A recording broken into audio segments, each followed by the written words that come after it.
Investment in securities market are subject to market risk. Read all the related documents carefully before investing.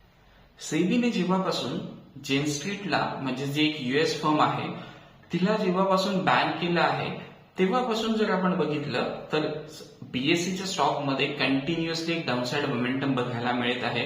त्याचबरोबर angel वनच्या स्टॉकमध्ये देखील एक डाऊनसाइड momentum आपल्याला बघायला मिळत आहे. तर लोकांमध्ये खूप संभ्रम आहे की एक्झॅक्टली हेच स्टॉक्स का पडत आहे. सीडीएसएल सुद्धा थोडं बहुत एक डाऊनसाइड मोमेंटम दाखवताना आपल्याला दिसत आहे. तर लोकांच्या मनामध्ये खूप डाऊट्स आहेत, त्याचबरोबर भीती देखील आहे. आणि त्या ह्याच्यामध्ये जर आपण बघितलं तर एकदा चार्टवरती बीएससी आणि एंजल वनचा चार्ट चेक करणं काय आहे खूप गरजेचं आहे. बीएससीचा जर आपण चार्ट चेक केला तर एक नॉनस्टॉप रॅली आपल्याला बघायला मिळाली होती. जवळपास 90 डिग्री अँगलमध्ये स्टॉक काय करत होता, एक अपसाइड मोमेंटम दाखवत होता. 3000च्या आसपास जर आपण बघितलं तर तिथे आपल्याला एक चांगल्या लेवलला जर आपण बघितलं तर एक हेवी रेजिस्टन्स देखील बघायला मिळत होता. चार्टवरती एक बंप अँड रिव्हर्सल क्रिएट झाला होता. मी माझ्या स्टुडंट्सना क्लायंट्सना अगोदरच बीएससी बद्दल काय केलं होतं, एक अपडेट दिला होता. हा स्क्रीनशॉट जरूर बघावा की तिथे मी एक अपडेट दिला होता की स्टॉकमध्ये 12% पर्यंत काय येऊ शकतं, करेक्शन येऊ शकतं. सो आता कोणत्या लेवल्स इम्पॉर्टंट आहेत चार्ट्सवरती एकदा समजून घेऊया. आता जर आपण बीएससीला बघितलं तर जवळपास 2500च्या आसपास काय करतोय, तो ट्रेड करतोय.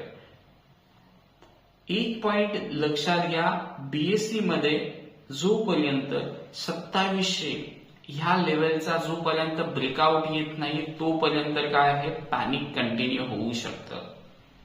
तर 2450 एक इम्पॉर्टंट लेवल आहे. एक स्टॉप लॉस म्हणून देखील तुम्ही काय करू शकता, बघू शकता. बीएससीचा स्टॉक खराब नाहीये, बीएससी खूप चांगलं कंपनी आहे. लोअर लेवलला जर मिळाला तर तुम्ही तिथे काय करू शकता, बाईंग पोझिशन्स बनवू शकता. त्यानंतर बाईंगचा ज्या वेळेला आपण विचार करतोय त्यावेळेला कोणत्या लेवल्स इम्पॉर्टंट असू शकतात हे थोडंसं काय करू शकता, तुम्ही एक रेंजमध्ये लॉंग टर्मचा व्ह्यू घेऊन काय करू शकता, बीएससी मध्ये प्लॅन करू शकता. जर एक रेजिस्टन्स ब्रेकआउट आपल्याला बघायला मिळाला होता बीएससीच्या चार्टवरती रिसेंटली 2000 ते 1950 या रेंजमध्ये आपल्याला एक ब्रेकआउट मिळाला होता. तर जर समजा तिथे एक स्टॉक आला तर तिथे तुम्ही पहिली इन्व्हेस्टमेंट तुमची छोटी बीएससी मध्ये काय करू शकता, बाईंग पोझिशन्स बनवू शकता. आणि त्याचबरोबर जर आपण बघितलं तर बीएससी मध्ये एक लोअर लेवलला 1650-1600 ह्या लेवलला काय आहे, गॅप एरिया आहे. ह्या गॅप एरियामध्ये जर आला तर अजून थोडी क्वांटिटी काय करू शकता, प्लॅन करू शकता. बघा मोठ्या लेवलला आपण विचार करतोय बीएससीला लॉंग टर्मसाठी, म्हणजे आपण 1950-2000 ह्या रेंज पासून कुठपर्यंत बाईंगचा विचार करतोय, 1650 म्हटलं जवळपास 15 ते 20% काय करतोय आपण डोक्यामध्ये प्लॅन करतोय की इथून देखील स्टॉक काय होऊ शकतो, करेक्ट होऊ शकतो. 1450-1500 ह्या लेवलचा आपल्याला काय करावं लागेल, स्टॉप लॉस प्लॅन करावा लागेल.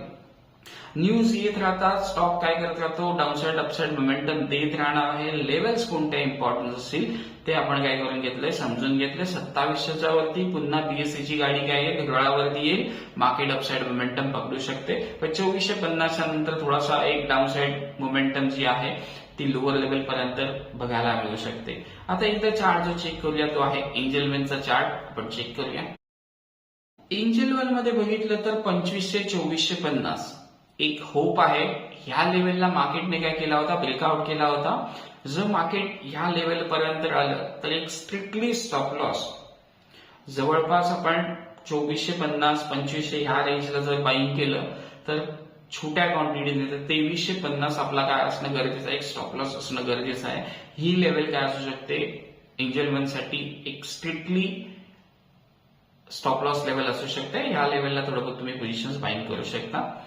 सो एंजल वन आणि बीएससी बद्दल अनालिसिस केला आहे. अजून कोणत्या स्टॉक्स बद्दल तुम्हाला अनालिसिस हवं असेल तर नक्की शेअर करा. धन्यवाद.